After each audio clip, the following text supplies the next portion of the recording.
muito incipiente, por um lado, portanto pouco uso ainda, e infelizmente muito do uso, em alguns dos usos que estão a ser dados, o uso incorreto. Porque eu acho que as pessoas ainda não perceberam qual é que é, quais são as condições de uso da tecnologia blockchain.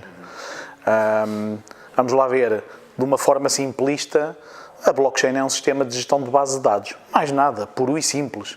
Não tem grande diferença para uma qualquer sistema de base de dados de uma quaisquer empresa de software. A grande diferença da blockchain, ou das várias blockchain, da tecnologia blockchain como base de dados, é que tem um conjunto de características que a adequam a um conjunto muito específico de utilizações. Eu diria que para a utilização da blockchain como tecnologia de base de dados há duas condições, duas grandes condições que têm de ser preenchidas. Uma é,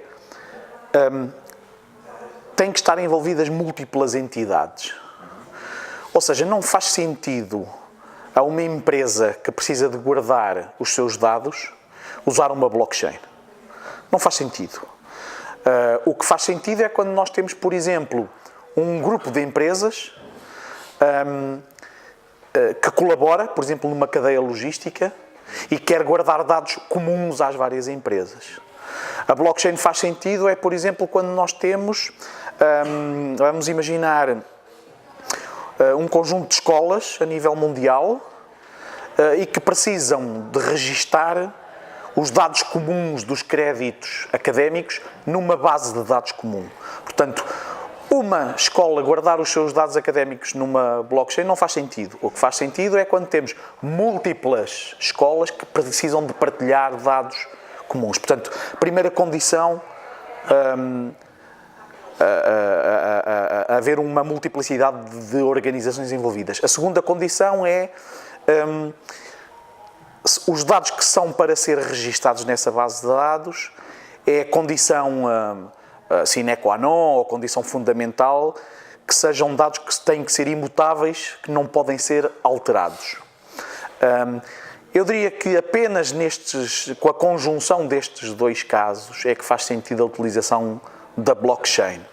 De outra forma, se é uma única organização ou se os meus dados não é crítico, ou se os meus dados até precisam de ser alterados, regularmente alterados, o uso da blockchain não faz sentido. Há neste momento, muitas organizações a usar blockchain só porque sim.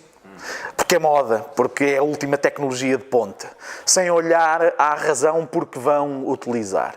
Portanto, se por um lado o uso é ainda incipiente, porque as pessoas ainda não conhecem a tecnologia, porque exige, enfim, tem alguns requisitos técnicos que ainda são bastante complexos, os usos que vão ser feitos, infelizmente neste momento alguns usos ainda são errados e depois as pessoas acabam por se queixar, a blockchain é muito lenta, certo, você está a usá-la para o uso, para a finalidade errada. Mas bom, eu acho que isso vem com o tempo, como qualquer tecnologia, as pessoas vão se aperceber onde é que a tecnologia faz mais sentido e onde é que faz menos.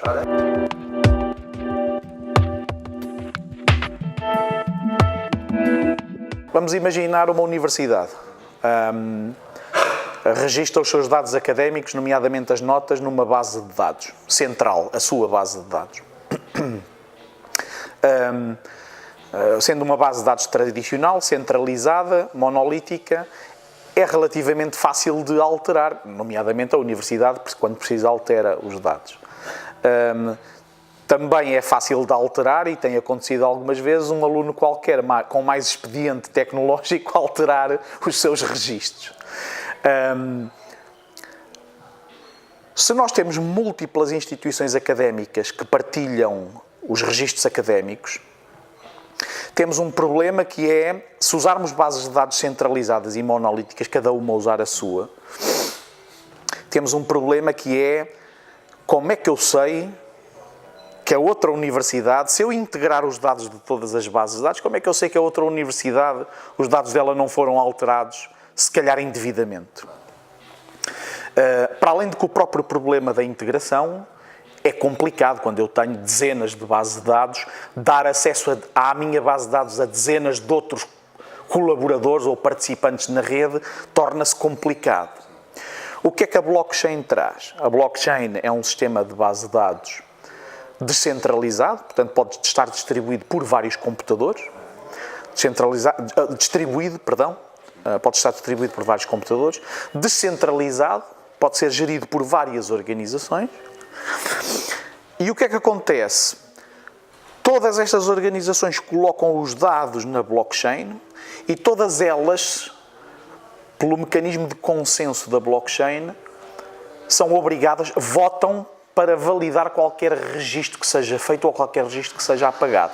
Ou seja, numa base de dados blockchain, os dados são registados, apagados, alterados, não por decisão centralizada de uma única organização, mas por uma decisão de consenso, por uma votação tecnológica, porque é feito ao nível da base de dados, para aprovar os registros que são alterados ou não. Ou seja, se no futuro um aluno da Universidade X for tentar alterar os dados que estão do lado da sua universidade e mudar a sua nota de 10 para 19, quando aparece o registro a dizer nota de 10 para 19, as outras universidades todas são, por via da tecnologia, não há aqui elemento humano envolvido, são avisadas, oi, há ali uma alteração a ser feita, aprovam?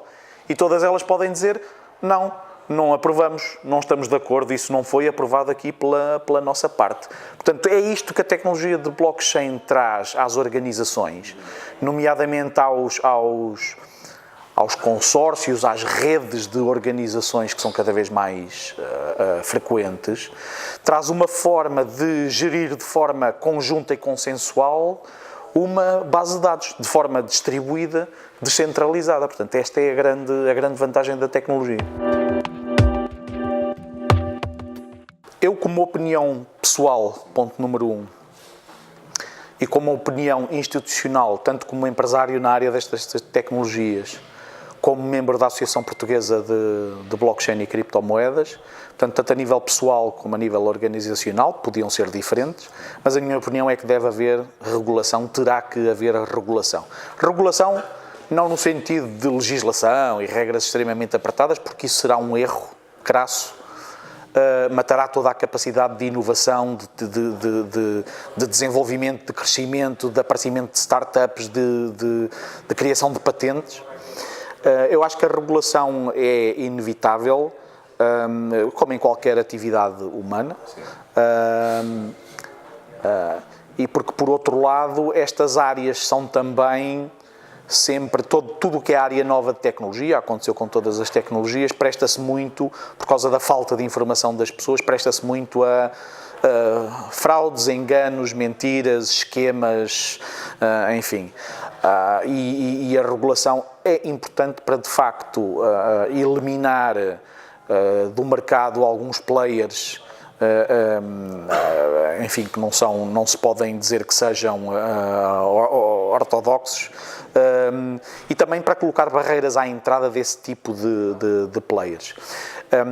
No que diz respeito aos efeitos da regulação, eu acho que temos que distinguir entre curto prazo e longo prazo. Eu acho que no curto prazo terá, obviamente, um efeito de arrefecimento. Diminui um bocado a temperatura, limita a entrada de novos players, obriga as pessoas a terem algum comedimento naquilo que comunicam, naquilo que dizem, naquilo que prometem. E, portanto, acho que levará no curto prazo a algum arrefecimento, a algum acalmar das águas. Agora, no geral, a médio e longo prazo, eu acho que só vai trazer valor à indústria, só vai trazer valor ao ecossistema, só vai trazer valor aos portfólios, obviamente, porque vai permitir que um conjunto mais alargado de entidades, não só individuais, que se passam a sentir mais confortáveis com a validação legal da tecnologia, portanto, não só individuais, mas também outras organizações, nomeadamente os grandes players institucionais, os grandes investidores institucionais, vão estar mais disponíveis e mais capazes em termos de compliance para entrar na indústria, para entrar nos mercados e, portanto, isso vai trazer mais liquidez e um aumento do valor dos portfólios e da indústria. Portanto, acho que é necessário. Obviamente vai ter efeitos negativos, mas no cômputo geral acho que é de todo em todo positivo.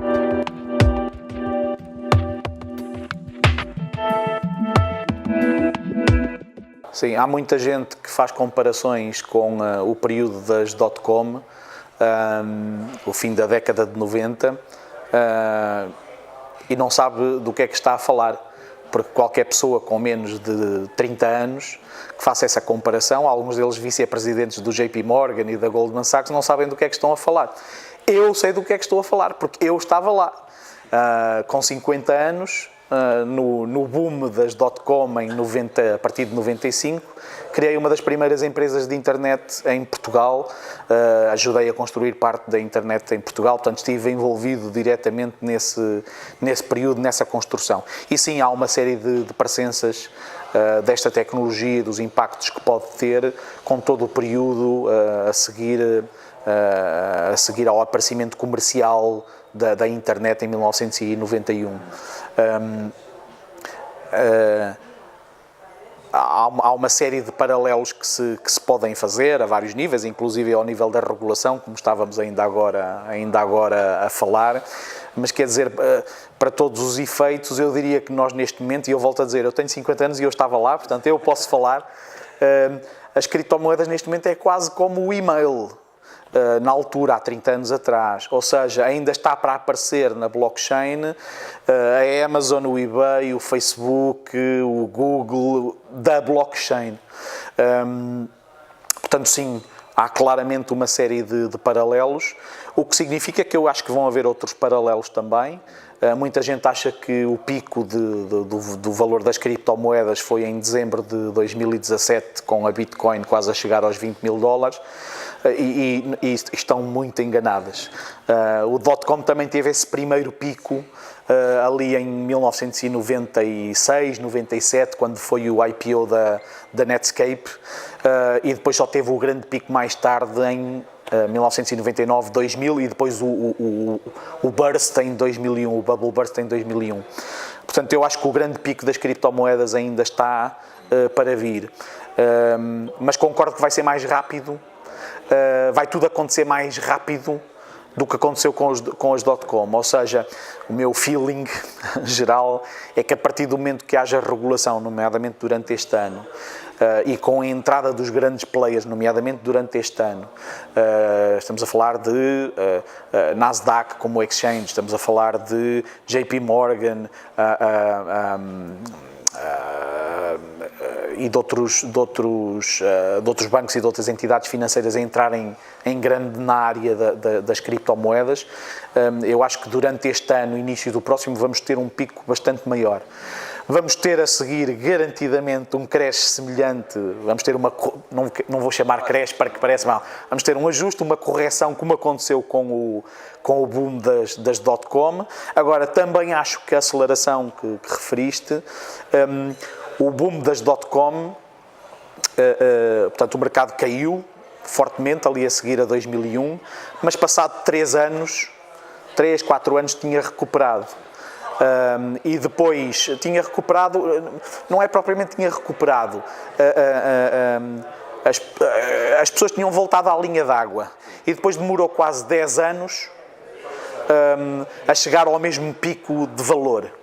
Eu diria que, portanto, a correção vai ser também num espaço muito mais curto, diria 2019, 2020, e depois o recuperar da tecnologia também vai ser muito mais curto, 2022, portanto não vai demorar os 10, 12 anos de recuperação do pico que demoraram as dot-com. Hoje em dia está tudo mais acelerado, vai demorar menos tempo, mas as oscilações vão existir. Quem vier para mercados de inovação e disrupção e estiver à espera de crescimento constante ou de coisas estáveis, é melhor ir vender batatas ou carros ou sopa, porque esta área não é para elas.